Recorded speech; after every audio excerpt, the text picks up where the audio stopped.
Bonjour à toutes et à tous.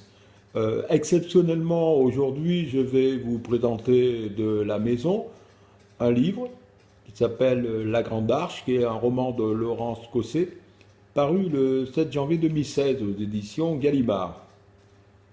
Alors, l'histoire, c'est celle d'un architecte danois, Johan Otto von Prekelsen, qui fut associé à l'ingénieur Erik Retzel pour les aspects techniques. Il remporta le concours international pour l'aménagement de la tête défense, situé à l'extrémité de l'axe historique parisien, avec un projet original d'hypercube connu sous le nom de la Grande Arche. Cependant, l'architecte est plus un poète concepteur d'idées qu'un réalisateur de terrain. Et la dimension du chantier, ainsi que les spécificités de l'administration française, vont rapidement le dépasser. Pour que la construction de la Grande Arche aboutisse, Robert Lyon, qui est le président de la SEM Tête Défense, et les urbanistes Yves Dauge et Jean-Louis Subilot sont désignés tous les trois par le président François Mitterrand pour diriger la structure mixte chargée du projet.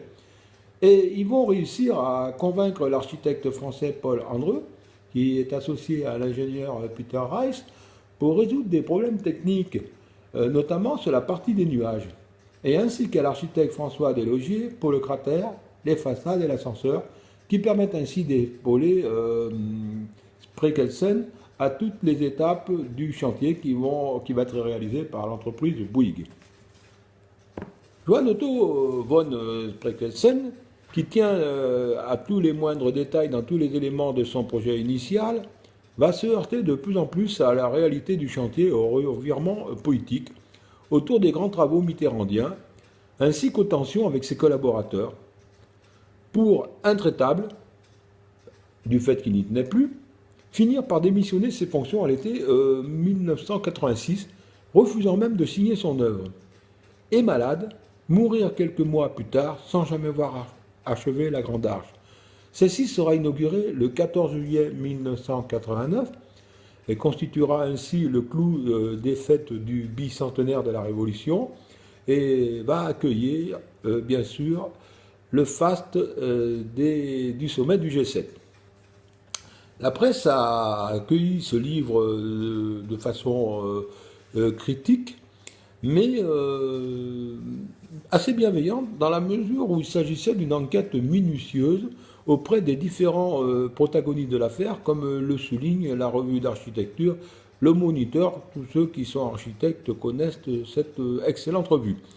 Et le récit a été apprécié de façon globalement positive, captivant. C'est un roman vrai, avec talent, nourri de personnages bien réels, et qui sont présentés avec leur nom, leur pédigré et leur rôle. En fait, c'est un roman document passionnant, je dirais plutôt un récit. Et Laurence Cosset est donc avec La Grande Arche, disponible à la librairie Les Volcans. Pour ma première émission YouTube faite à la maison, je vous souhaite bien évidemment un excellent vendredi et surtout un bon week-end. Au revoir.